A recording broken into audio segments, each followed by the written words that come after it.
Back on the Boulevard Sunday, April 20th. As always, here to prove to you there is no such thing as football season. Happy Easter, folks. Not such a happy Easter for TPG and I, both coming out losers in week 4. But we're still here to recap it all with another edition of Fastest 3 Minutes in the UFL. Whisenhunt out, Turner in. The Marine leads Memphis into battle on Easter. Michigan with a 4th and 2 early. In the words of Sean McDonough, trouble with the snap! Whoop! All aboard! Showboats on the dock. 2nd and goal. It's Deneric, fresh Prince of Bel Air. Boats take an early lead off the turnover. Now late first. It's Samoa, Toa, drinking Zoa. From Caddy and Niscore and Tuds, tying it up at 6. Now to the 4th. Bryce Perkins to Jalen. More than a feeling. Handing Boston's own Jim Turner the L, 27-9. Battlehawks trying to bounce back in Arlington. 3rd and 11. Manny Wilkins. Down he goes. That's a live ball.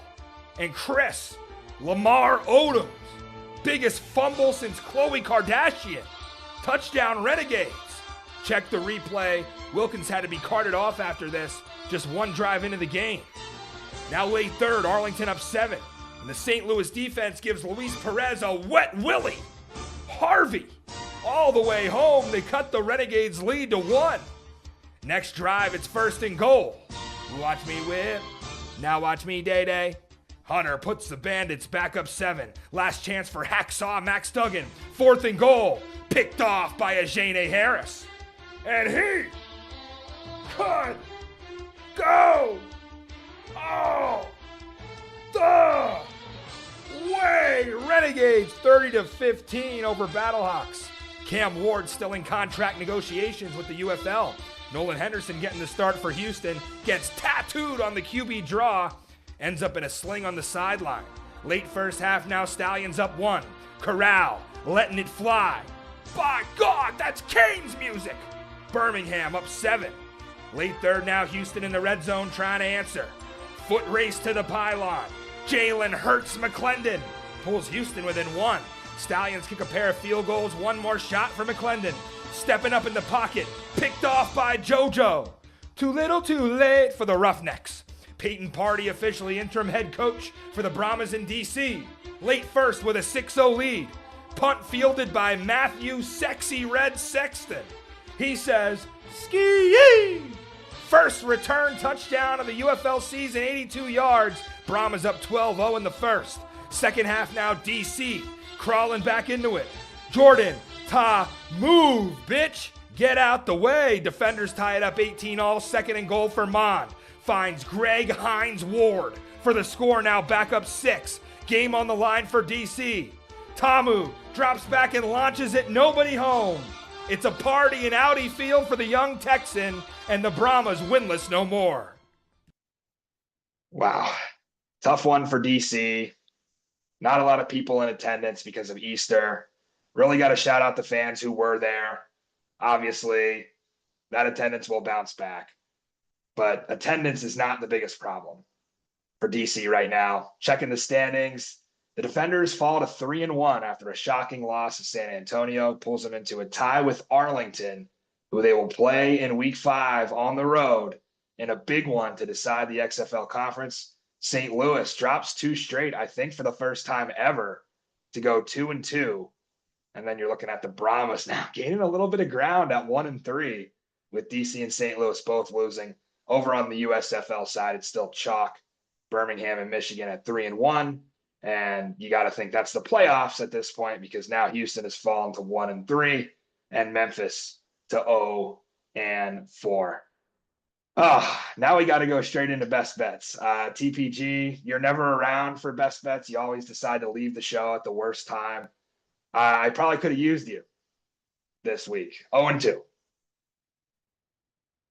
Yeah, Matt, your best bets weren't too great this week, but, as you can see, I'm in a little different area tonight. I'm out in Arizona visiting the grandparents for Easter. So on this trip, I've been wandering the desert. I've been climbing mountains, and clarity just fucking smacked me in the face. Great weekend for me on the books. Deion Kane, anytime touchdown, Brahmas money line, I mean, we're up big this weekend, Matt. I'm feeling good, but you know what? It sucks that I get to reap the rewards and you get to fall flat on your face. But you know what? That's just how it goes sometimes, you know. We both can't be on the same page because if we always were, then we'd be really running away with this thing. You look more red than a super challenge flag Yeah, tonight. I look as red as that jersey behind you. And I'm not going to tolerate this, by the way.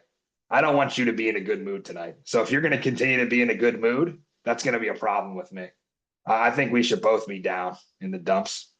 But here we go for another hour where I'm going to have to look at your smiling face and it's going to piss me off. Anyway, let's get into the best. Let's get into what best bets lost because I'm also salty about this.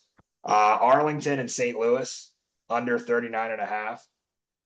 I am quite literally screaming at my television on Saturday afternoon at a Jane Harris. Slide! Slide! Run out of bounds for God's sake. He took it 102. And for 102 yards, I just felt more and more pain because I knew he was taking it. And then to make it all worse, Roy Philpott dances on my grave and says, 102 yards to cash the over. Just fall down. Why would you give the ball back? I know there was only 15 seconds left, but he wanted that house call. But when you're a defender in that situation, right, and you see the end zone, no one in front of you, like you're not falling. Those guys don't get an opportunity to score a lot, so you knew he was gonna. I mean, He sucks, completely obviously. curb stopped my under. That was Yeah. like smack in the face. And Lose ripped the that on heart the out last play. and Yeah. rips the heart out of my chest too. I mean, we're right on the doorstep right there to tie it to potentially tie it up with if we get a successful conversion. So yeah, just not a great way to end. Yeah, well, Aaron Dolan was on the over, and I'm just, Aaron faded me again. You know what Max Duggan's going to do here? Throw an incomplete pass, or even better, throw a pick. I spoke too soon on that one. And then the real dagger had the first two legs of the 3-leg money line parlay. DC drops one to San Antonio to lose, and the parlay goes bye-bye. I'm done doing that, by the way. I tried that last year with a 2-leg money line parlay to try to get even money out of it with big favorites. It never works. So it doesn't work in college. It doesn't work in the NFL. Don't do that. Stop betting parlays. I had completely advised against it. Don't know why I did it. I was just trying to cook up a second best bet, and that's what I went with, and it was wrong. So 0-2, which I believe pulls us to 7-5 on the season. Player props were good again to kind of save us. Again, you can only get those at Matty Fresh TV on X. They helped us out a little bit, but yeah, not a good week. We will rebound, as will DC and St. Louis heading into week 5. That's They best got bets. Yeah. they got to start letting us parlay these props. I mean, I think they will if you do all different games, but like same game is still same not. game, yeah, they Yeah. won't. You They're have to afraid. do, They're right. afraid. And it's tough because you can't really get a 4-leg in because by the time the Friday game kicks off, the Sunday props aren't even up. Exactly. So, It makes it impossible. And If we we all- could parlay those, can you imagine? Yeah, that'd and be we all something. know ESPN bet's a cheap ass sports book, and I mean, me and you have talked off the record about this and our frustrations with that site. So, Yeah. kind of no surprise, but hey, if they wanna, let us have some fun. Let us same game parlay this stuff. Come on. Yeah, you get good enough at it, they limit you to pennies, but if you first start out, you can get some good bonuses. So if you're looking for ESPN bet for some props, they got some new user stuff. No free ads though. Let's move on. DC, first L of the season, 24-18 at the hands of the Brahmas. Where to start, TPG? Where to start? It seemed like right off the bat, the vibes were low. You didn't have the juice in Audi Field that you normally do with Easter, kind of ruining this spot for the crowd. You had the white jerseys, which I don't know if something got lost, if they lost the red uniforms on the plane or the heat. It wasn't that hot. Like Yeah. I know sometimes like a college team will wear a white or an NFL team will wear a white if they're playing in hot weather to try to stay cool. But I don't know if I've never seen DC wear white. So that was a weird vibe. Well, I and to hope we touch never on do it that, again. well, to Yeah. touch on that too, like I thought last year when the Brahmas played at Audi, that red versus yellow was such a great uniform matchup. And like, yeah, I felt robbed that we didn't get that today because it would have definitely popped on TV. Start of the game, the grass was super green, sky was blue, red versus yellow. It would have looked great out there, but I think you're red enough for all of us though today. So maybe that's all the red I need to see. But yeah, uh, Jordan Tamo was seeing red. It seemed he could not find a receiver. Uh, there were multiple passes where he could have hit an open receiver, but that wasn't the biggest problem for DC. I think right away, what a play script by Party. I mean, they go right down the field. Mond has all this time, and my biggest takeaway was just like here's this offense that we thought we would see. It took them 4 weeks, and they finally got it. There was shades of it in Michigan last week, but they still couldn't completely put it together. And here it was on the first drive. I mean, they found Jacob Harris for a big gain. They got the run game going a little bit with McFarland. And Mond was comfortable in the pocket, which I did not expect him to be. did you see that graphic they flashed at the end of the game? It was like points before Hardy took over. It was like 18, and then points since he took over, it was like 48 or something. Like it's night and day difference. Like, and we talked about this last week, like his little mic drop moment from last week saying like, welcome to the new San Antonio Brahmas. Like it looked like a completely different team out there this week. And again, not taking any credit away from Peyton Party. I think what he did was phenomenal. But I think that's less of a I think that's more of a product, of getting better week over week. I mean, we're seeing all the overs hit, so offenses are getting better, and we expected that. I think people are going to look at this and say it's all Peyton Party and AJ Smith was the problem. That's not what we're saying. We know they're getting better week over week, and Party's reaping the benefits of that. Again, not taking any credit away from him, but this has nothing to do with Peyton Party being a better play caller than AJ Smith. I mean, would you agree with me there? I mean, I don't know. He somehow has utilized these offensive weapons better than AJ has. Or was Coach Wade the problem? And we shouldn't even be talking about AJ. Like that's another dynamic that gets added in there then.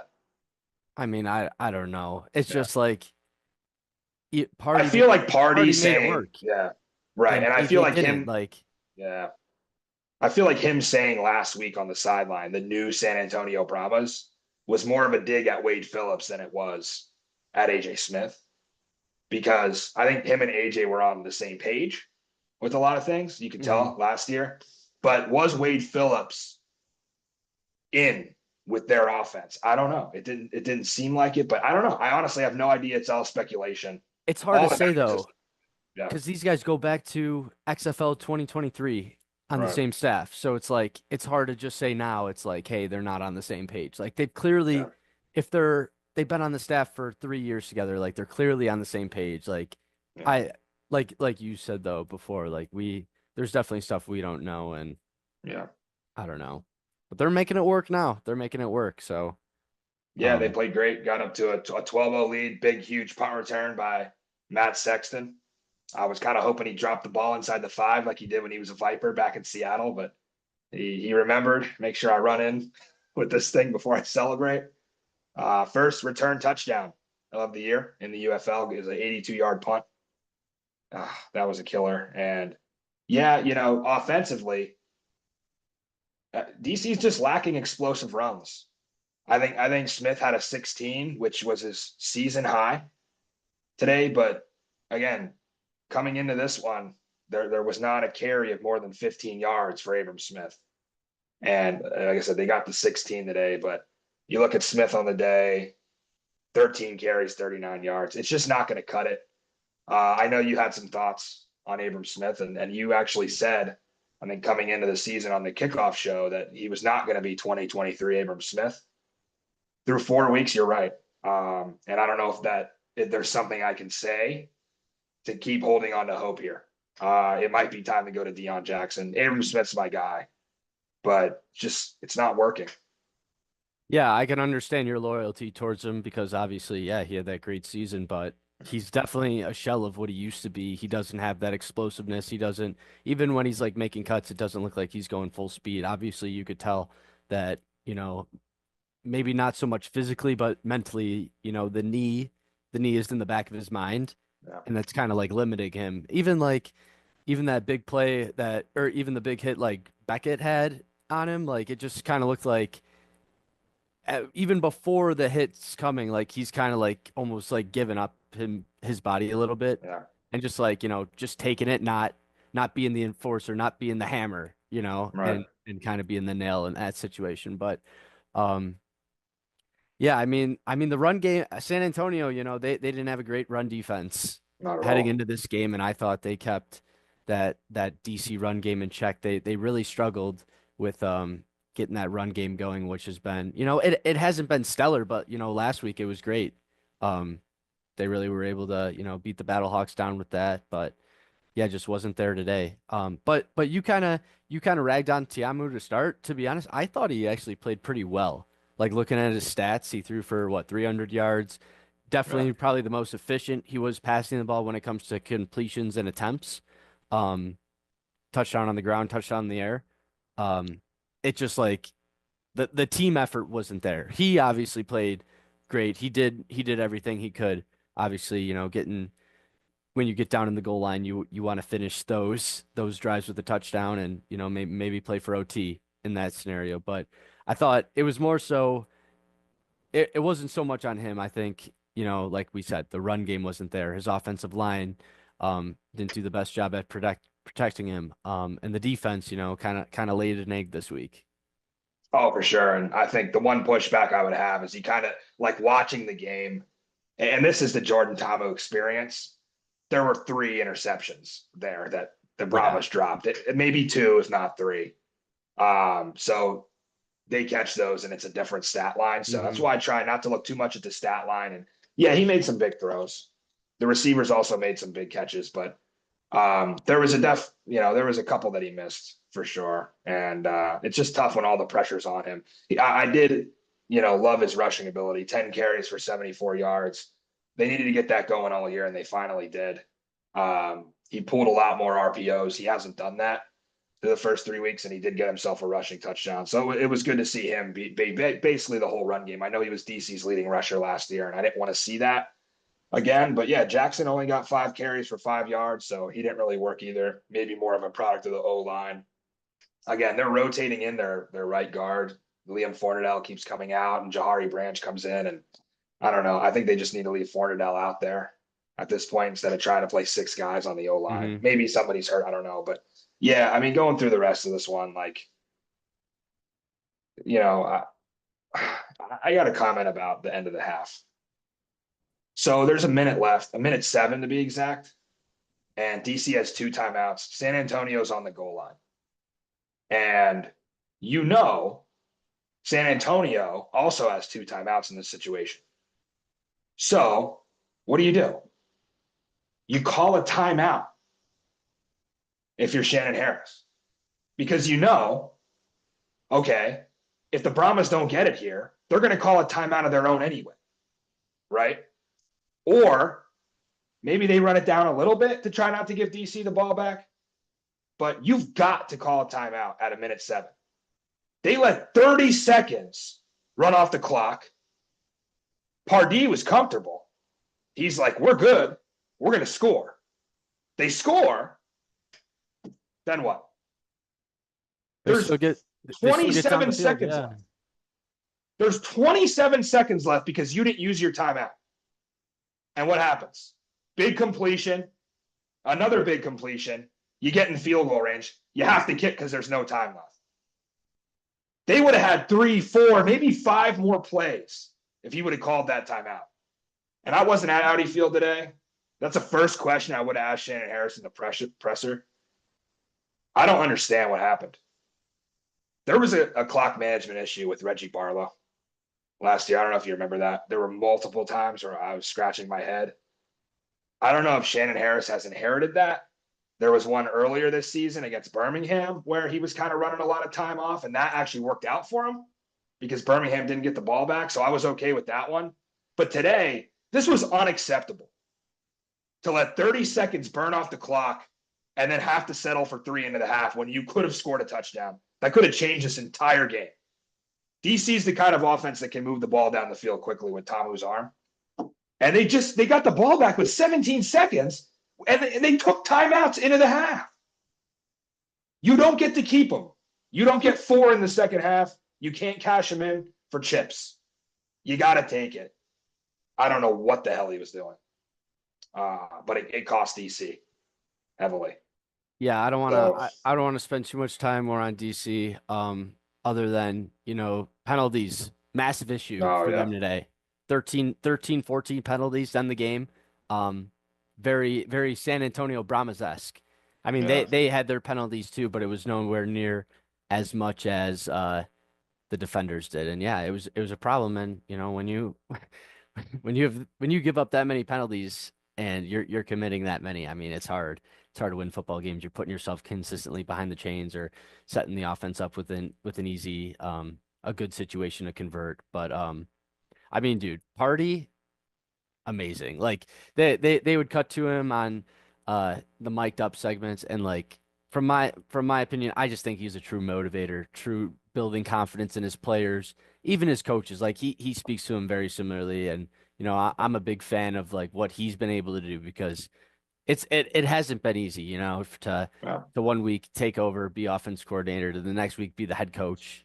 Not to mention you're 28 years old, getting kind of thrusted into this role. I mean, I know your dad's a former NFL head coach, so you're kind of groomed for this, but still, like, either shit or get off the pot. And he was able to rally his guys when season hasn't been going great, and go into a tough away environment and pull out the dub. So, I mean, yeah, and they caught a few breaks from DC penalties, but honestly, I think DC probably caught more breaks in this game, which is crazy to say. There was a moment, TPG, where there was a spot that actually marked San Antonio for a first down. Yeah, this was super challenge, right? Yeah. Right. Shannon Harris had challenged a completely unrelated thing. It was not the spot. They were looking at a false start by the right tackle. Well, honestly, I loved it because I'm a DC fan. As a Brahmas fan, I would have been cussing up and down at Mike Pereira. Definitely. Comes on and says, well, I forgot to look at it. But now that they threw the challenge, I'm going to look at it, even though that's not what they're challenging. Yeah. So think of what happens here. They move the ball back to 4th and 1. So now you got to run a 4th down. Now DC gets their challenge back and their timeout. So that was a triple whammy for the Brahmas, and then they get stuffed on 4th and 1. Like that, I would have been fired up if I was a Brahmas fan. That was a huge break that DC could not capitalize on. Definitely. And when they couldn't capitalize, I knew they were going to lose. And I don't want to jump ahead too much, but like even similarly in the St. Louis game, on that big pass the big touchdown from Perez to Vaughns on that deep ball, and Beck throws a super challenge, and he says like, oh, holding on 99, and then they're like, well, actually the holding was on 98. Yeah. It's like, I understand, obviously, like I'm gonna take that, but I don't know. See, that's just like, I don't know if it just has to be that specific, or it's like, hey, I just want to challenge, offensive holding, not specifically calling out the number, because like it is kind of flawed in that sense, and it's like it's not true to like what it actually is, and it's bullshit. Like at the end of the day, where it's like, well, the coach, it kind of like doesn't know what he's talking about too, because it's like he's just trying to use it for the sake of that he just has it. So yeah. And going back to this one, I guess you could say there was a makeup call after they kind of screwed the Brahmas over on that spot. There was a 3rd and 7 in the red zone where Derek Roberson got hit with a roughing the passer. That was not roughing the passer. I cannot believe Harris didn't throw his challenge flag for that. Like, that was actually before the 4th and 1. And that's when you throw it. Like, don't challenge a false start. Challenge a roughing the passer that moved the Brahmas inside the 5-yard line. Maybe, just maybe, you get it back. But he didn't throw the flag. That was a huge call in the game to extend San Antonio's drive off of an incompletion. So that one I didn't like. That was a soft call. But yeah, I mean, I can't make excuses.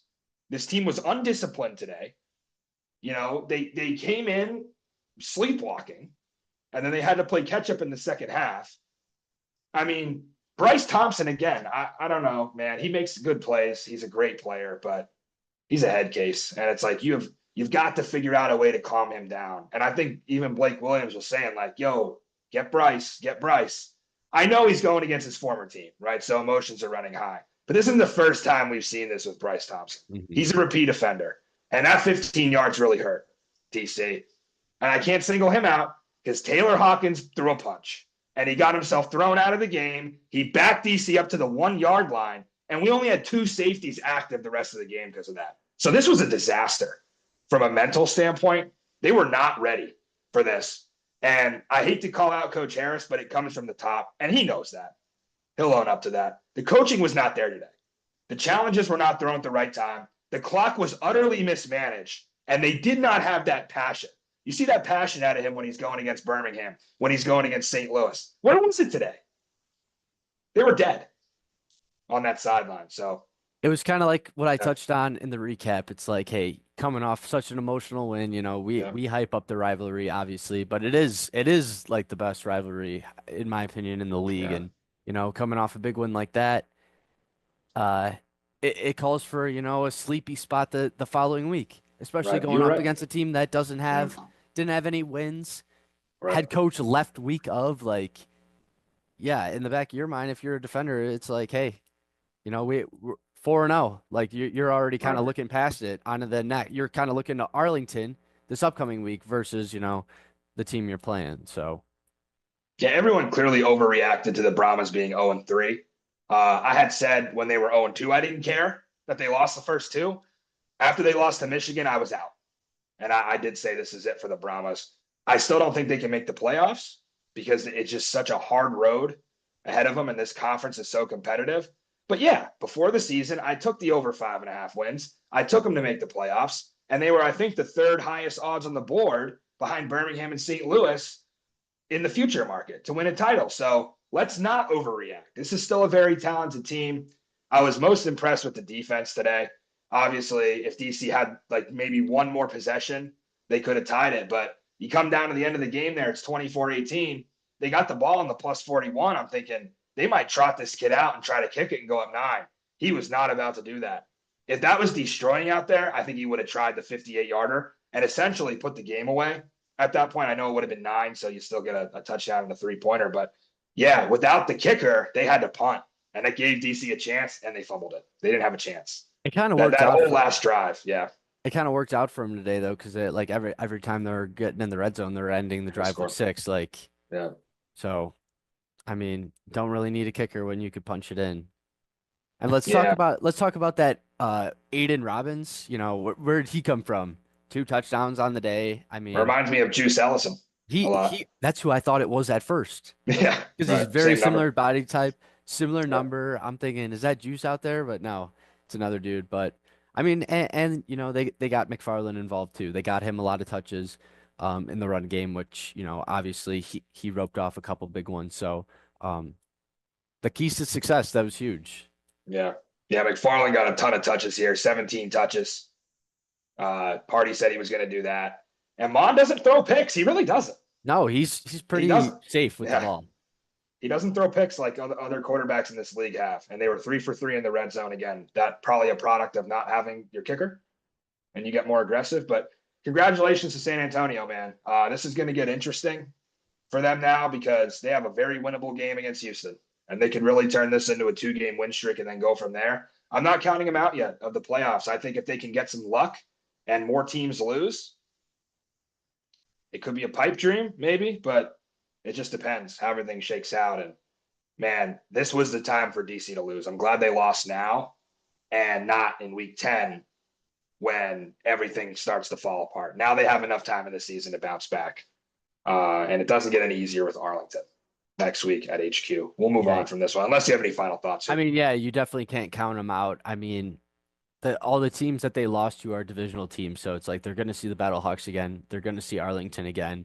Already getting a win against DC, who's leading the division. That's great. Yeah. So, especially how the Battlehawks are looking as of late. You can't count them out. So, anyone can beat anyone in this league. So, yeah, shout out to Coach Party, man. Great win for him and the boys. All right, enough about my L. Let's get on to yours. Gosh. I Arlington mean, 30, St. Louis 15. yeah, I know people online have been kind of ragging me, cough cough, Nick Hand, um, about me Singling kind him of out, huh? the Manny Wilkins dick riding, but I mean, was it any better this week with Duggan? I didn't think so. I thought maybe the offense kind of looked worse. Obviously, the run game was much improved from a week ago, but I mean, I was not blown away with Duggan at all.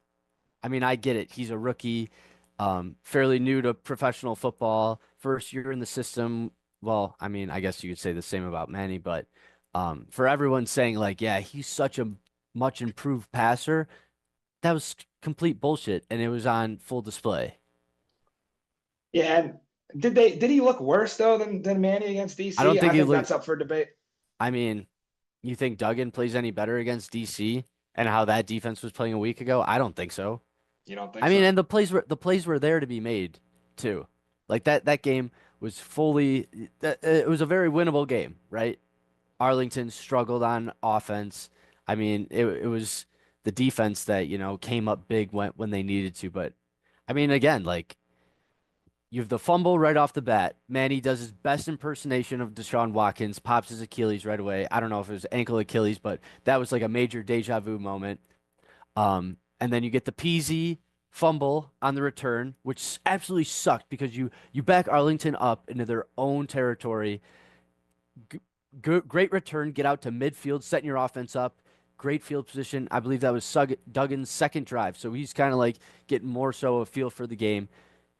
If you get that ball at midfield, like you're definitely ending that drive in points. No, PZ coughs it up. Um, One another sec. I know we like to overreact. Is Jay Peasy washed Well, I mean, not a great game out of him this the week. last three? Drops, fumbles. I mean, yeah, I'm not gonna say like last three games have been bad, but I thought this game, yeah, was definitely not great Struggle. at all for Yeah, him. You kind of lost my I kind of lost my train of thought. Oh my yeah, bad. Arlington's offense, right? We were just gifting them points. We were gifting them great field position, and yeah, I mean, I still think they have major offensive problems. Um, but yeah, the Battlehawks just quite couldn't get it done, and it does suck. Kind of looking over my notes again. I mean, you know, like I said, they got bailed out on that super challenge by Beck. Beck still remains, great on the super challenges to keep that game close, but yeah, the turnovers were just such an issue. I mean, and it's obviously like that whole Manny situation wasn't. I was just like jaw on the floor, couldn't believe it. Um, and then Duggan comes in his first play, kind of like that Brock Purdy meme, the first time he ever got into the game, and it turned the Wrong wrong way way. on the handoff. So it's like, Still got 8 yards out of it. yeah, I mean, lucky on that, but I mean, I'm done rambling, Matt. You could you Yeah. could take over what you think.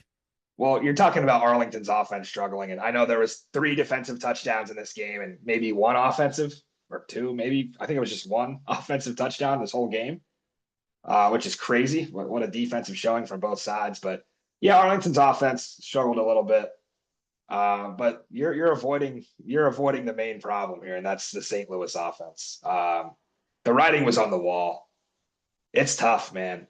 It's tough to go from AJ McCarron and Bruce Gradkowski into Phil McGagan and Manny Wilkins / Max Duggan. It's something that was talked about all offseason. And is Anthony Becht on the hot seat? No. With some of the St. Louis fans, you would think he is, because those who thought that maybe Manny just had a bad game against DC, now they've turned around and they're even more pissed that there's not a backup plan here. I still am not out on Max Duggan. I think he can improve, but there's a lot of caca chirping going on and a lot of chatter about we gave AJ McCarron up for this. I want Battlehawk fans to know this tonight. You probably don't like me. That's okay. No, Just we listen hate to you. this. Just listen to this one thing that I've learned over the last 3 years covering this league and being fortunate enough to be close with AJ. They were parting ways anyway. All the drama that happened about AJ going on that podcast and talking about how he was going to come back and beat him twice, that wasn't because he got released. That was because he was pissed about how they handled the release and the messaging. They didn't give him a chance to talk to the city of St. Louis, and that it was kind of a bad breakup. They were parting ways anyway. So there was no way that you would have AJ McCarron as your quarterback, because it wasn't just Anthony Beck that saw things differently. It was also AJ McCarron that didn't necessarily want to work for Anthony Beck anymore. Yeah, Beck makes the call as the coach, but I don't want St. Louis fans to think Anthony Beck ran AJ McCarron out the door. There were parts of the conversation that probably indicated that, but this was also AJ knowing. I mean, after the playoff game last year, that it just wasn't going to work. And Bruce left too, so that's a big indication that it wasn't going to work. So let's put that to bed. Anybody who's going to completely blame Anthony Beck for this, don't do that. He's at fault, but not as fault as you might think. So anyway, now what do you do if you're this offense? Phil McGegan has the hardest job in the UFL right now, because you don't have a passer and you have damn good receivers. And it's like watching the Battlehawks without AJ and Darius and Hakeem. It's like they're a shell of themselves. And Jacob Sailors is a bright spot for sure. 61 yards. I mean, that's not bad. He did get 20 touches. He's doing what he can. He got a catch for 16. Obviously, he's the best player on the field offensively. But you don't have a passer. If you watch Max Duggan in college, maybe he can get you there eventually with some of the things that he's shown on tape, but we knew Manny Wilkins wasn't it. At least if you watch Manny last season, I don't know what changed your mind when, like, watching him against Arlington last season and then thinking maybe it'll change. You think he got better? I don't know. He's kind of older. He's in his late 20s, so I don't know how much he can really improve. But I mean, I thought he was improved. Thought he got better. No. I thought, yeah, the first 2 weeks of the season, even like I said, DC, like he still made some plays. Obviously, it wasn't consistent enough, but last year was kind of just like, geez, this guy is very one-dimensional. Whereas this year, I thought he was much improved in the passing. If I'm the Battlehawks offense, I'm running the triple option next week. Like, there we go. Like, let's wing tee this thing, and just kind of easy like at quarterback. kind of like the Renegades did, throwing Seth Green at quarterback on the goal line, running that triple option. Like, that's what we got to be doing, because it's alarming. I know we want to poo-poo on the offense, but I mean, this defense is still the backbone of this team. Obviously, I thought stuffed the Arlington Renegades run pretty good. Obviously, it's hard when your starting field position is like in your own plus territory, but I thought for the most part, they did as much as they could. Peta, another good game, a sack or two in there.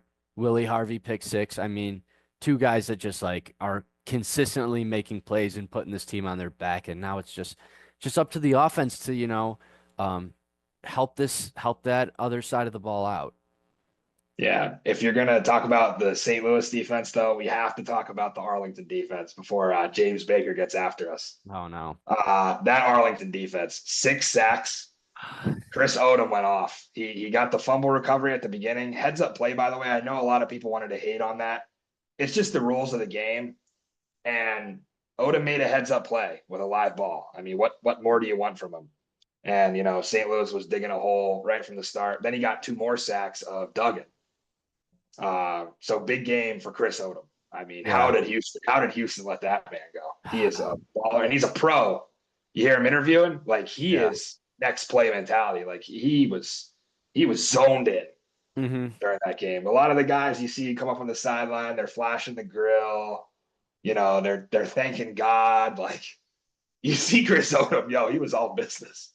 in that interview. So good for him. Man. He's a And pro. we saw Taco Charlton out there too. I kind of was Oh yeah, how waiting about to see that? like what his role would be just getting signed this week, but I feel like when you're a defensive player, it's more so plug and play, whereas offense, there's probably a little bit more of a learning curve when it comes to the playbook, but defense, like, hey, this is your assignment, this is your gap. Like, I mean, it's pretty easy to plug and play, but Matt, the question I have to ask you is how many more weeks are we going to let go by until we try to get Jaden Price on the show? Because Yeah, we got to get that. we'll get Like, him. We'll get he him. is by far one of the best, like, man-to-man corners I've seen so far this year.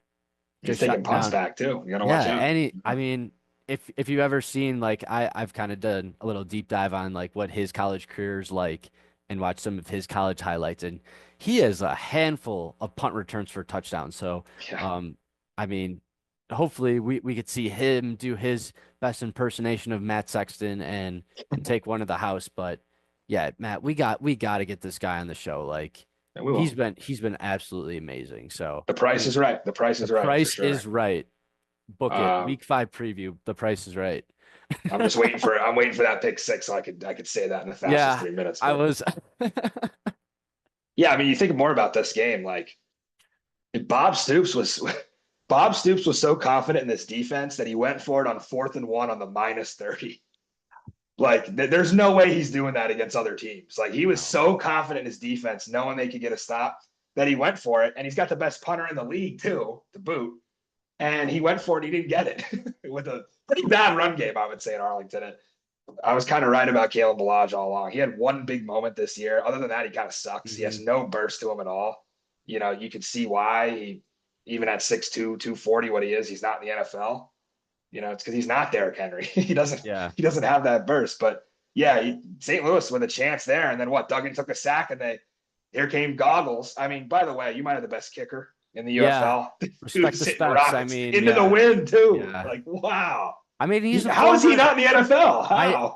I have no idea No how clue, they've bro. like let this guy slip. And I feel like teams are always Insane. looking for kickers and, Yeah. injuries pop up. I mean, 30-mile-an-hour winds. He's good from 70. yeah, I I'm mean, a Bears fan. I yeah. mean, haven't always been the biggest fan of Cairo Santos. Obviously, hit the game winner against your Packers, Matt, but like I've been shitting on this guy for years and like Also got blocked, I by the way. I want Rodrigo. I want Rodrigo on my squad. Yeah. Like Well, the dude is a maniac out there. what was his final line? 3 for 3 with a long of 55. Yeah. Unbelievable, And bro. and the palest biceps I've ever seen, but dude can absolutely got an absolute like 5 wood, 3 wood for a leg. So Yeah, my only other takeaway from this was that this was the absolute worst officiating I've seen of the UFL season. Shame on that crew. Just a poor job. The white hat seemed like he wanted to be Goggles. He was out yeah. there with the specs too. It's like, bro, you're not him. And they called everything. Every love tap. So many penalties in this game. You could have pinched somebody and they would have called. Yeah, it Yeah. was awful. I mean, it was a ref show on both sides. I'm not even going to say somebody Oh, got more yeah. breaks. It was terrible up and down. This game took forever because of it. And I was waiting for them to throw a flag at the end. Shout out Anthony Beck for keeping that challenge until the end so that they could at least take a look at that hold, but it clearly wasn't. It was just good coverage and a bad ball. But yeah, that's all I really had. I think it was kind of fitting that the refs were so bad that Perez was falling over on the ground. Like, he knew he was going to get a call from this crew. And he's literally looking at the official begging for a call, and they throw the flag. That's when you know it's bad. Yeah. When we're just giving quarterbacks roughing. What did Perez do the next play? He threw a pick six to Willie Harvey. That was ball don't lie. But yeah, Renegades offensively leave a lot to be desired here. And I know their fans don't want to hear that because the defense looks so good, but 209 yards of total offense, 4.2 yards of play. It's not it. It's not it. And I get it. It's windy. But, like, you've got to find a way to do more. They were good in the red zone. I'll give them that. 2 for 2 in the red zone. And that was, they finally got Davion Smith back in the game. Maybe that's why. But yeah, Day Hunter had a nice touchdown for him. So the Perez pick did not look good, but it didn't matter. Arlington gets a 15-point win in this one. Another over. Did the over in Friday's game hit Michigan-Memphis? It did. I So think so. we got all four overs. I was a Yeah, week. I was that's crazy. premature by a week about all the overs, and I wish I would have taken it because I would have really cleaned up this weekend. That would have been nice. Instead, you just got a bad sunburn. Yeah. I mean, I still had a lot of joy watching your team win. Yeah, So, yeah. so Well, yeah, yeah, let's yeah. move Let's on. move on. Yeah, yeah, yeah. Yeah, because we rambled a lot. We rambled a lot about our L's. Yeah, So we're kind of a little longer than we originally planned. We thought this well, was going to be a quickie, but no. it still can be because these other two games kind of sucked. I mean, the Yeah. Birmingham game. I shouldn't say that. We'll get to Birmingham later, but that was an interesting game in the second half. This one we're going to talk about next kind of sucked. Michigan 27, Memphis 9. I again go back to I placed a bet before the season. Is there any UFL teams that will go 0-10? I bet no, because that has never happened in spring football, dating back to legacy XFL and USFL. Nobody's ever gone winless. Is it time to call the Showboats 0-10? Because who the hell are they going to beat? They could probably beat Houston Memphis. again? Or no, they could probably beat Houston. I mean, I yeah, think sorry. so. God awful. I mean, 150 yards in total offense. Oh my gosh. 80 Well, passing and 70 rushing. the craziest shit about this whole thing is like they bring in this new offensive coordinator the week of, and like for some reason they think that's going to be better than TJ Verneri.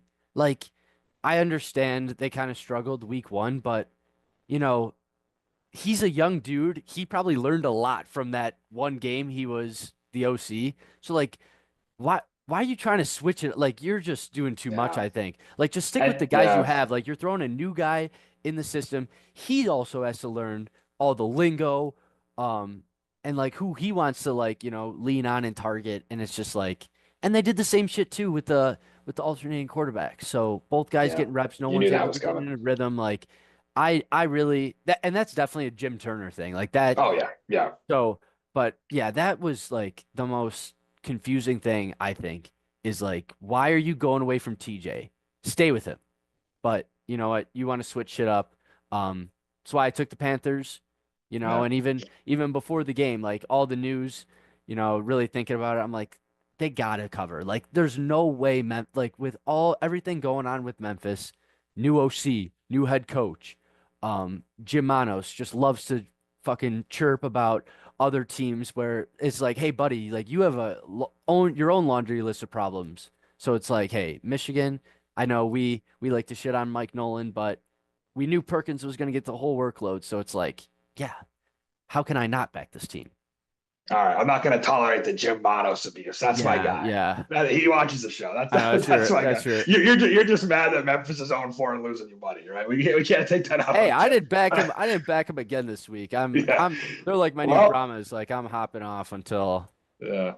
Hey, listen, Michigan and they, Michigan spotted them 6 points with a dumbass 4th and 2 that I think was supposed to be a fake and like. So, question for you, because you're more tuned into this than me. The Michigan long snapper popped up on the injury report this week, which is weird because like, when do you ever see a long snapper on the injury report? Anyways, though, was that the same dude? Was that like that? Okay, so it was number 54. I had to check that myself, but because I was like, because when I saw that, I was like, oh, this fucking new guy just. Like, I don't think it was on him. I think it was a fake because if you look at the spot, it was 4th and 2, and it was kind of near midfield, I believe. Okay, yeah, maybe. I mean, I don't quite maybe remember. It was like the 40. Yeah, I know they had a chance to call it a fake. It definitely seemed like the snapper was going to the up man because it was way off. Like, it was not even close to the punter. It definitely wasn't going to the punter, so it makes me think it was a fake to the up man, and then just a disaster. But yeah, they spot Memphis 6 here. I was even a little worried that the Showboats wouldn't get into the end zone there, but they did. Then Eric Prince finally found pay dirt, and then the rest of the way, they only get a field goal. Complete domination by Michigan in the second half. Mike Nolan, you have more than enough proof that Bryce Perkins is your quarterback. Let's leave it at that, right? We don't need to play anybody else. Rocky Lombardi came in to knee it down at the end, but I'm okay with that. Let Bryce get a little victory lap in. Yeah, how about this run game? Without Matt Colburn. I mean, we knew Nate McCrary was the guy, but how about these other two backs? It was Jaden Sheridan last week popping off the tape. Now it's Toa Tawa. Yeah. Running hard. The caddy, yeah. Yep. From scoring. caddy to scoring tons. Yeah. But yeah, I mean Perkins like on the RPOs, lethal, absolutely Yeah. lethal. Like cannot be stopped. He's got way too many options. Either Yeah. hand it off to your running back, who's how many yards per carry are they rushing for? They Uh, got 5.1 in nine this game. 9 point. I'm seeing. Oh wait, no, that's passing. Total, they got 5.1 in Five this point game. one. Yeah. Yeah, you're handing off 5.1 yards per carry. Or you're taking it yourself, which is even more exciting. And then the Oh, yeah. option to get it out to one of your receivers and those DBs are always out of place. Like there's always a guy open on that. I mean, like you said, it's evident on what they got to keep doing. And kind of a point I want to touch on. You like to do the prop bets, obviously. I got down on a prop bet too. Malik Turner was a guy for me last week that I thought popped off screen. Absolutely had a great game, I thought. Take his over 38.5 receiving yards. Finishes the first half with 3 catches for, I believe, 34 yards. 5 yards to cash. Doesn't get a single ball second half. I'm sick to my stomach. Yeah. That was probably the worst beat of the week. Jalen Moore caught his targets, right? Yeah. Jalen Moore ended up being the guy in the second half. Mhm. But yeah, I wasn't gonna do a whole victory lap on the props because I already kind of did on Twitter. I was like 3 sheets to the wind Friday night. I was enjoying that. And shout out Nate McCrary, man. Probably one of the dumbest lines I've seen all season.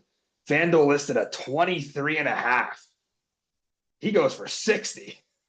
And there were times I was concerned because I think Tala had like 7 or 8 carries on one drive in the first half. And he got so gassed that they brought a fresh McCrary in and he ran over Keaton Ellis. And by the way, Keaton Ellis, yikes. So people probably don't know. I covered Keaton Ellis all the way back when he was at State College High School in 2018. 5-star recruit, played at Penn State for 5 years, was the hometown hero. Love Keaton Ellis. You don't want to watch that Keaton Ellis film. He got ran over by Nate McCrary, and then at the end of the game, Jalen Moore completely busted his ankles. Ooh. So both touchdowns by Michigan, he was victim. He was victimized, and it's just this whole defensive backfield. Though I mean they're showing signs of the showboats from last season, and I know that's not Jaron Horton. Like I know it can't be because he did a lot with a little, from what I've heard anyway. I didn't really watch too much, but from what you say, it's not like the Pittsburgh Maulers were necessarily world beaters, but he made them good, right? Yeah, so, definitely. I mean, I guess the showboats just aren't a, that bad. They were more of a defensive team, but I mean, he's missing. Like he just doesn't have the right guys. I mean, early in the game, I thought Michigan did a good job against the run, but obviously, Memphis. Did I say that? Sorry. I thought Memphis did a good job against the run with Michigan. But Michigan is a team that's gonna, stick with it and not abandon it. And eventually, like they were able to break stuff. So, I mean, I don't know. We'll see. We'll see if Memphis can, bounce back next week. But I mean, not looking too good for him. Not at Birmingham. And there was actually a funny exchange after the game. Nolan's weird, man. Like you shake a coach's hand after the game that you just pile drive, then your first question is, "Who you got next week?" Did you see that? I did. I credit to Jim Turner there for being a nice guy, because I would have told him to go pound sand. Like, what do you mean? Who do I got next week? You're an asshole. Who do you got? And he goes, Birmingham. How about you? And he goes, St. Louis. It's like, all right, see ya. What are we talking about here? Mike Nolan's weird, man. He's just weird. He's an interesting fella. God love him for asking a coach that after the game. I don't think many coaches would have took too kindly to that, but no. Jim Turner's a Marine. He's a stand-up guy. So here's the stat for you. Memphis 1 for 10 on third down. Oof. Yeah. It's bad. Hard, but when you're switching the quarterbacks, it's. I mean, guys can't get in rhythm, and I mean, it's the same shit we talk about with this team. Yeah. Like nothing changes. So, well, we'll get into it with the power poll on Michigan too. Big win for them. Congrats. But the reality of this team is you beat Memphis twice, and you beat San Antonio where it could have went to overtime. If it was any other kicker besides Destroy out there, or if maybe they would have lined him up in the middle of the field instead of putting him on the right hash. Yeah. So I'm not there yet with Michigan. Again, this is a team I picked to make the UFL championship. So I think they can get there. Small sample size of greatness. But you didn't look good against Birmingham, and there were times where you were suspect against San Antonio. Great. You take care of business against Memphis. Big one next week. I'm so juiced for that. Huge game. I'm texting the boys. You're not seeing me Saturday night. I'm bunkering down and watch and dialing into this one because so much more on the line. So much. Because Michigan is getting comfortable now, right? Yes, Thinking that, okay, now Memphis and Houston, which we knew coming in, Memphis and Houston had no shot at the playoff. We knew this. I mean, Michigan was minus 280 to make the playoffs before the season. I would never bet anything minus 280. To have to put $2.80 down to make $1 is insane. I did it because I was that confident that I don't care how much money I got. The juice was insane. Give me Michigan. We knew that was going to be Michigan, Birmingham. So yeah, now if you're St. Louis, it's a must win. Michigan, they could probably be 6-4 or 5-5 and still make it. Don't think they will be, but they can be. So it's a huge motivational spot for St. Louis and not so much for Michigan. You might have that going for you in week 5. All right, let's put a bow on that one. Any other final thoughts from there? No, I'm good. I'm ready to move on. All right, Birmingham 23, Houston 16. Matty Ice is back. And if you couldn't tell, he was having fun out there. He showed it by lunging and throwing his shoulder into a Houston linebacker. Come get some. And he ended up getting hurt, which he definitely shouldn't have done that. But he was having fun. Matt Corral, great game. 14-25, 195, 2 touchdowns. He throws the typical pick. He's going to get one of those as an aggressive passer every game. But how about the 10 carries for 52 yards rushing? Yeah. Yeah, great game. But still, this offense's run game is still an issue. It's not. It's not what it was last year. I mean, it's sort of the same thing as DC, right? Your quarterback shouldn't be leading you in rushing. Yeah, exactly. And they were without Ricky Person. I'll give him that. I think the offensive line is having some problems with the run game. Skip Holtz was very critical of the run blocking in weeks prior. They lost Cole Schneider. Maybe get him back next week. They've gone with, I think, 4 or 5 different rotations at line, and they've been in trouble. That's right. Why was Cam Ward in attendance? Did you see that? Yeah, I mean, is he from Houston or something? I think he was making his official visit with CJ Johnson. Yeah. That'd be who wouldn't want to play for CJ Johnson? That'd be great for the league. I mean, it's not gonna happen. But he's out there watching McClendon go off. He's probably thinking to himself, "Man, if he could do it, imagine what I could do." And in this amazing offense. This is extremely off topic, but I don't know why Cam is the number 1 projected quarterback. Shadur's the fucking guy. He's number 1. Anyways. You do that on your NFL draft. That's stupid. That's super off topic. But hey, Deion Kane, 50-yard touchdown. We highlighted in the preview. Yep. The baby boost. It always happens. They talk about it. They talk about it with guys in the NFL.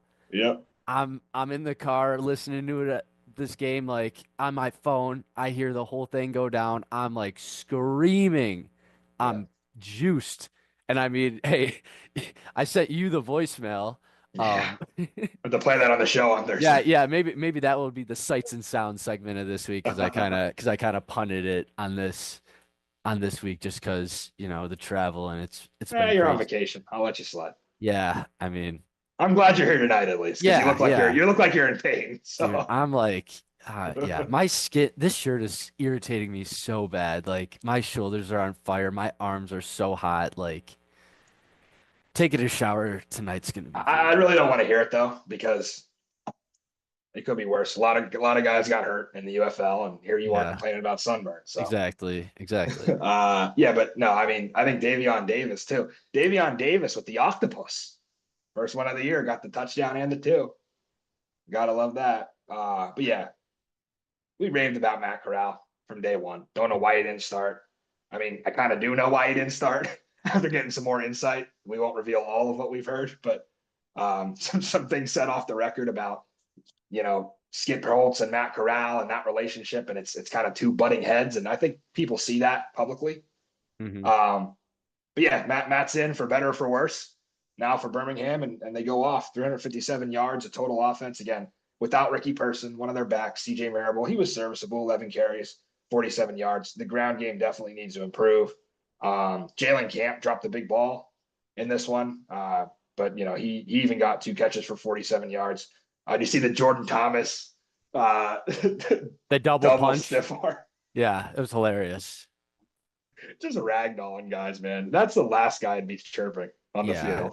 The dude's the size of LeBron or bigger, and you're in his face. What are you doing, bro? Get out of my face. And then my girlfriend sometimes will get the chance to watch a little bit of UFL, and she really pays attention when all access, Yeah. because that's something that can be entertaining for the whole Exactly. family. Yeah. And she goes, why is he talking to him like he's a toddler? I said, that's Skip Holtz for you. That's Skip Holtz football He's like, nepo, okay, baby. we don't need to do that. Now, did that make you feel better? And Jordan's just like, just win the game. Just win the game. And walks away. Like, now, did that make you feel better that you went out and hit them? It's like Dr. Phil. It's like Dr. Phil. Yeah. I don't know. Houston, Jalen McClendon, man. Dude, Look like a Jalen Hurts out there. He's like, I yeah. don't know. How does he, or like in training camp, how is Brown like your day one starter? Because it's CJ Henderson- Johnson, play the right guy Yeah. challenge. Impossible. it's Impossible. it's like so fucked up. Like Henderson comes in, looks great last week, gets you your first win, and McClendon comes in and it looks like he should have been your day one starter. Yeah. The dude's big as shit, hard to bring down. He's a great runner with the football, and he's got a cannon for an arm too. Like, Yeah. I don't know. And he really had the Stallions on the ropes. He kind of ruined my cover for the Stallions. I thought maybe Cookus was going to come in, cover that spread. But I mean, hey, McClendon, I mean, well, Henderson's definitely going to be out for a while, right? It didn't look good. He was in a sling, and I mean, but like, He got popped. yeah. I think got this team though, popped. with like McClendon running the show, like could definitely rope off at least like a couple more wins. Like, Yeah. Also, quick side note about the commentary. I get Kurt Menefee's grandfathered in. But like, can we get Kurt Menefee off UFL games? I mean, why do you hate him so much? I mean, bro, I don't have an issue with it's him. the like, constant mispronunciation of names. I guess, yeah. And you just know, like, even when Henderson gets hit, like if that's Kevin Kugler, I heard Kevin Kugler tonight when Derek Roberson laid a huge hit on McFarland. Oh, and a big hit. Henderson gets, put through the dirt, and it's Monotone, yeah. Nolan Henderson goes down. It's like, no, bro, he just got sent to a different galaxy. Did you see that hit?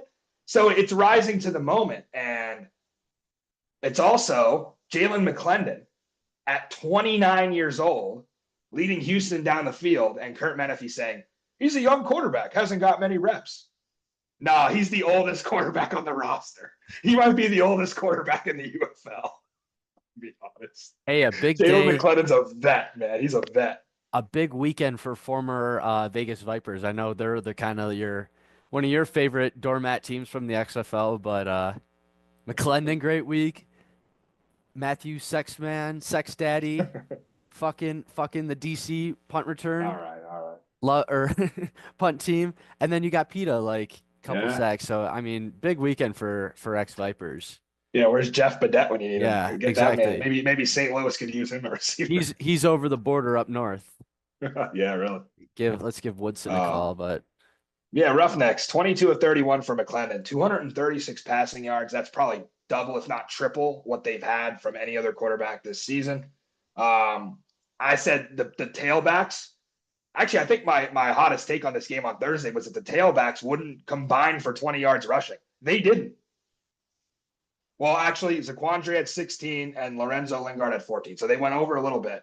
But, I mean, Birmingham's run defense is Yeah. what we should be talking about here. They are week after week Last week I think they only allowed 70 yards to Arlington. This week, 64 to Houston. DC didn't really run the ball on them, and neither did Michigan. This is a really good D-line, and Joel Klatt was drooling watching this D-line play. Did you see the one play by Willie Yarbrough, the nose tackle? Yes. He went over the top on a QB sneak. I don't remember if it was Henderson at that point or McClendon. I think it was McClendon still in. Was it Because they had McClendon? it was, I feel like that was like third quarter maybe. It was the What a fourth and heads-up one. play to go over the top like The that. 4th and 1, and they were on like their Yeah. their plus 30 or something. Like they were driving. And if Right. they get points on that drive, I mean, it's definitely a different ball game. Yeah, that front four is unbelievable. Yeah. Like, Memphis may not gain rushing yards. Memphis may have minus rushing yards Yeah. next week as a team. Oh my God. Can you imagine that D line teeing off on Memphis? It's going to be miserable Mhm. for the Showboats now. If you're a Birmingham fan, go out to that game because you're going to enjoy that beat down.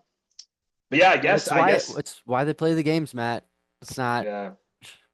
We can't give too much credit to Birmingham here because Houston did have a chance at the end with McClendon driving him down the field, and ultimately JoJo Tillery comes up in the big moment, gets the pick. But there was definitely a chance.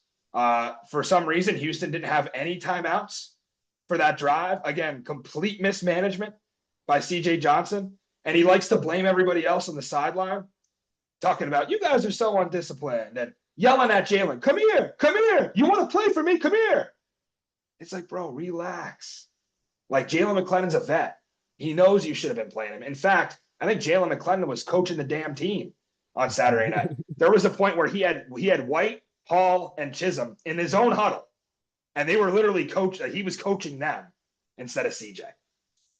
So they may look up to him even more than CJ. You touched on Justin Hall, but this was kind of his coming out party this week. Yeah, 9 targets, 58 yards. I mean, great game by him, obviously. Love to see that guy going. Been watching this guy for a long time on, ESPN Maction with Ball State, and now watching him, ball out with the Roughnecks has been awesome. So, but yeah, I mean, this team is, well, you also touched on CJ too. I mean, in the grand scheme of things now, does CJ kind of looks like the good guy. I mean, you got coaches quitting left and right. You got coaches leaving for other jobs. I mean, see, you can't question his loyalty. So, I mean, decision making. He keeps covering. He keeps covering. They covered again. Yeah. 3-1 against the spread. Shout out Diamond Bets. Yeah. Diamond Bets needed that after St. Louis got robbed. Yeah. But yeah, I think I'm ready to say Matt Corral Birmingham is back to Adrian Martinez level Birmingham. I can't believe I'm saying that. I really do. I think Houston, of course, made this a game. Don't be worried looking at this score that maybe it was closer than it should have been, because obviously it was a monkey wrench thrown in when Jalen McClendon came in. The Stallions defense was not prepared for his size. Yeah. Right. And you could tell that the way that he throws the ball, Joe Klatt kept talking about the velocity on the ball, is a lot different than Henderson. And it's just different quarterbacks. They spent all week preparing for Henderson, and they got McClendon. Mhm. So we've seen spots in this league where that happens and the other team ends up losing because the backup comes in and has a huge game. Like, it happens all the time in spring football. It used to happen with Luis Perez and Brett Hundley all the time back in Vegas.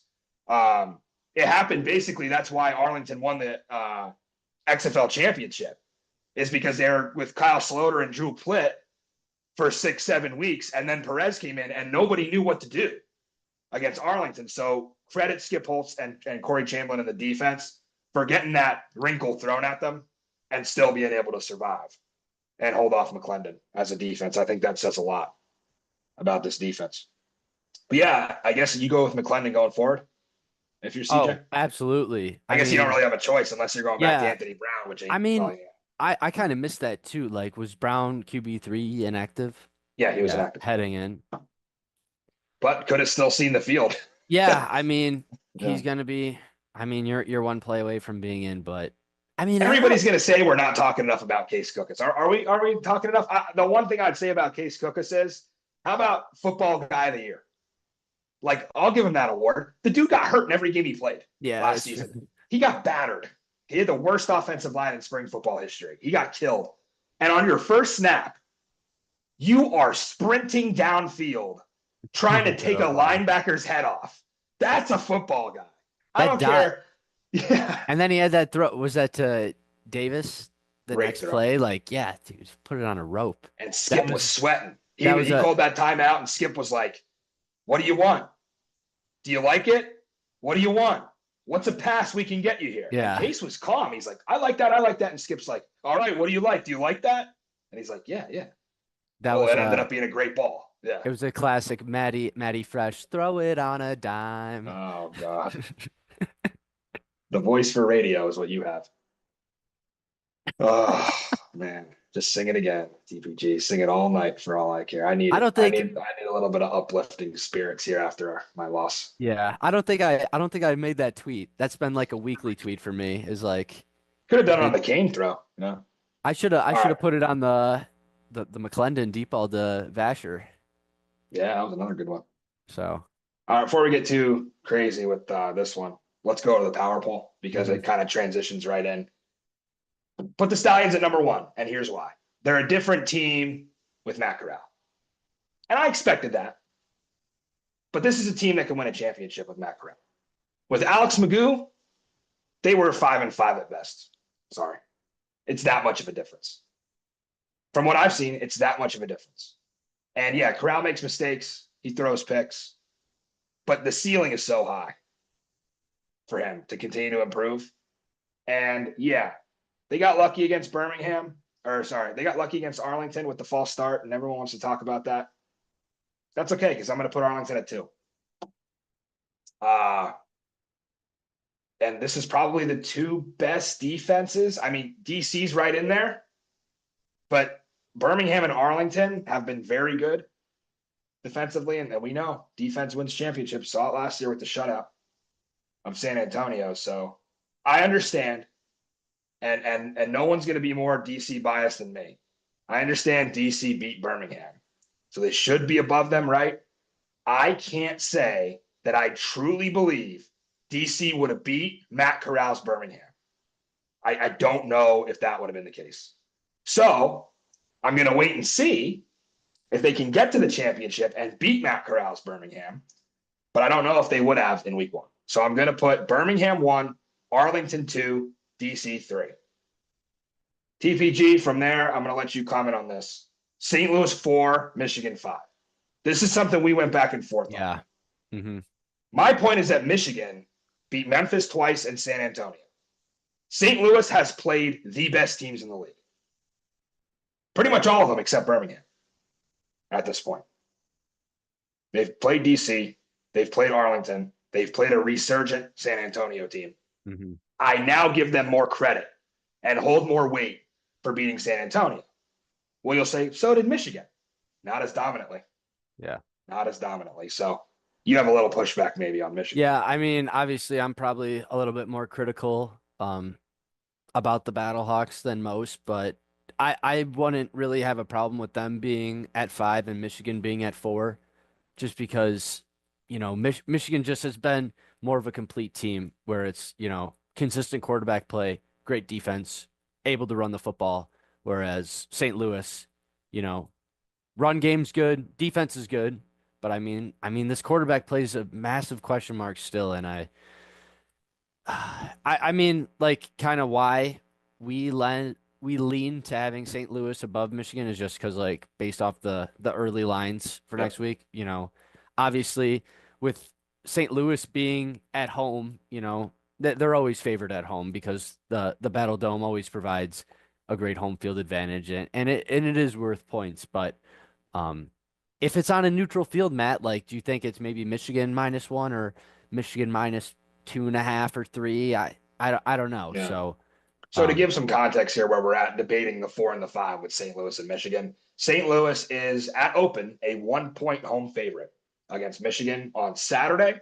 I believe that's going to steam up to 2.5, if not 3, in favor of St. Louis. So, no, I don't think closing line on a neutral field, it would be any different than a pick 'em.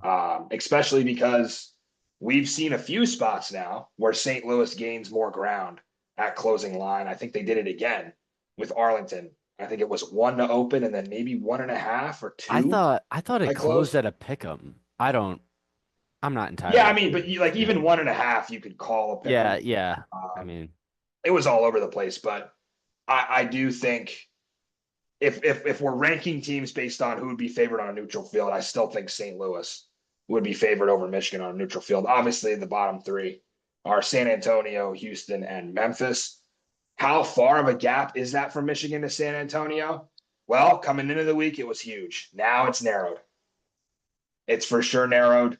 I am very curious to see what they look like against Houston because they have a big opportunity to be dominant and get back to the way they were in the XFL and well, I guess the XFL Roughnecks and then the UFL last year with this squad.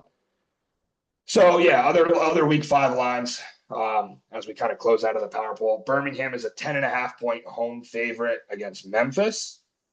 We fully expect that at close to be the biggest spread of the UFL season. We did see Arlington earlier this year close as 11-point favorites against Houston in a game they did not cover in. I think Birmingham will probably be up to 13.5 by the end of the week. And that's going to be an early lean for me to get this number as soon as you can, because even by tomorrow, it might be a little higher. That is not enough points. There is no advantage for Memphis here. And we'll get into more of that Thursday. We mentioned St. Louis, 1-point favorite at home against Michigan. That's going to be a dogfight. Great game on tap for Saturday at 7:00. Prime time in the battle, though. I'm tempted to drive down to St. Louis for that one. Yeah. I'm going the following weekend against Arlington on Friday night, but I mean, I'm tempted, so tempted to make that drive down for that game because if St. Louis loses that game, you know how the seat warmers have 3 settings. Press the first button. Yeah. For Anthony Beck, that if they lose, press the first button on the seat warmer. I don't think it's going to get that bad. But yeah, Sunday we have Arlington, a 3.5-point favorite against DC. Again, yeah, it's a home game for Arlington, but again, it's HQ, so there's no travel required. Arlington doesn't have a great home field advantage when it comes to that. The advantage Arlington does have is they have to get on less planes and less buses than the rest of the league, so it makes their season as a whole easier, but it doesn't mean that it makes a single game easier for them. And again, people who want to criticize me for knocking DC to 3, I promise you it's not an overreaction. They are 3.5-point dogs right now to Arlington. That might even increase. That might get to 4 or 5.5. I love it. I love it. Give me all the plus signs. This team needs to be an underdog, to win. They do not play well as a favorite. They almost lost to Memphis as a favorite. Think about that. Yeah. They need to be an underdog. I'm so glad they are. I hope it goes to 10 for all I care. That's such an overreaction, I think. Wrong team favored in that game. Good. That's okay with me. I already got down on it because I was like, I think you're underestimating Arlington's defense. I think I probably am, but they deserve the most improved award. By the way, they were not good last year at all. Yeah. They got torched last year, and they are very good. But when DC's rolling, I mean, they're hard to beat. Like I said, one more possession, they would have won. Yeah. Today. One more possession. But you can't get down 12-0. No. Can't get down 12-0. Come on. So gotta show up. The last game is San Antonio, 3.5-point favorite over Houston. Another spot that I'm looking at. That's going to be an early lean for me as well. Now that teams have film on McClendon, again, I'm pretty sure when the Roughnecks played the Vegas Vipers back in XFL 2023, I actually covered that game, and they ate McClendon alive. That was a gross game. I know what you're talking about. And they know this. Yeah, Party knows them. So I think they can prepare well. And so does Will Reed, the DC in San Antonio. Not to mention, this is the dome opener at San Antonio. So finally, the Bravos have come back to the Alamo City after 5 weeks on the road. That's the brutalest shit ever. At least they got to play Arlington, so they didn't have to go anywhere week 1. Yeah, that's true. That's true. But it has been, man. And that, what a way to win, though. And now, Party needed that. Yeah, that might increase their attendance tenfold of what it would have been. Definitely. Yeah. I mean, it's 3:00 Sunday game. That's a pretty good time. Yeah, it's going to be a great environment in San Antonio. I'm excited to see. And those fans are crazy. Like you got the guy that dresses up as like the the conquistador, and then Yeah. like there's Brahma there, Babe. Brahma yeah, Babe. Shout yeah, out Brahma yeah. Babe. She's like got all the crazy makeup and the horns in her hair. Like there's those fans That down that there are um crazy. So that I district love seeing defender that. video that you shared on the Oh Springball yeah, Boulevard story, that was great. That's that great guy's wrestling. hilarious too. Like Yeah, he has he does some great best. funny ass videos on Yeah, Instagram. I So know DC might be one of the only UFL teams that doesn't have a mascot. He needs to be promoted to mascot yeah, today. he Like should be.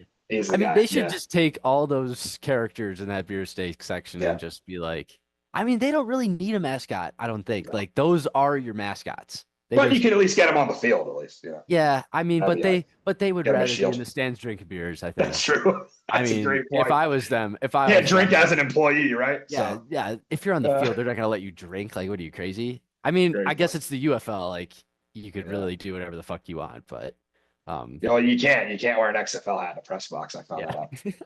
So anyway, yeah, let's give out a couple early leans. I'm gonna go Birmingham 10.5. Yeah, let's get past that before we touch on that too much. Let's go Birmingham 10.5. I think I like that as an early lean. I'm also gonna lean obviously DC plus the 3.5. I think you can wait on that. Wait on that a little bit. That might go the other way. But you want to get San Antonio minus 3.5. That is gonna steam up, I think, a bit. When teams really look at that. And totals are kind of right on. I think we can hit a lot of overs again. We have a 39.5, a 38.5, and 237.5. So they are not reacting to the totals being in the 40s this week. So it could be some more value on the overs. All right, TPG, plug the socials and let's get the hell out of here. I want to find out if John Cena beat Cody Rhodes. Instagram and TikTok at Springball BLVD.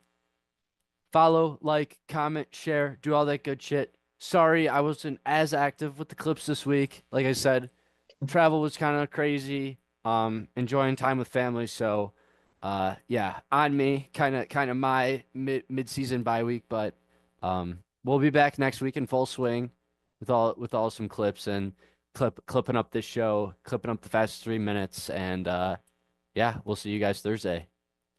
One thing to leave you with as we close out, DC fans, don't panic. We're going to be okay. St. Louis fans, stress out every single day, every second you're at work. I want you thinking about Bryce Perkins. I want you to be stressed as Anthony Becht is prepared for this game this week. That is TPG. I am Matty Fresh. You always remember there is no such thing as football season, and we'll see you Thursday night for the halfway point, week 5 kicking off.